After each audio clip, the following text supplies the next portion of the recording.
अस्सलाम वालेकुम दोस्तों, आप देख रहे हैं Anmol smart cattle farming YouTube channel. दोस्तों, आज की वीडियो है दो चोलिस्तानी बछड़ों से मुतालिक। इन बछड़ों की लोकेशन है हारूनाबाद सिटी और इनकी जो प्राइस डिमांड की जा रही है वो है 1,75,000 रुपये। 1,75,000 दोनों बछड़ों की। और इसकी जो एज है जो बताई गई है 18 मंथ है इस बछड़े की। और जो आगे हम आपको दिखाने वाले हैं उसकी एज है 12-13 मंथ। ये है जी चोलिस्तान ब्रीड का बछड़ा।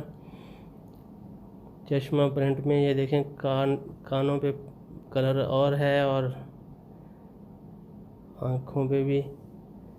तो इस तरह के प्रिंट को चश्मा प्रिंट कहा जाता है।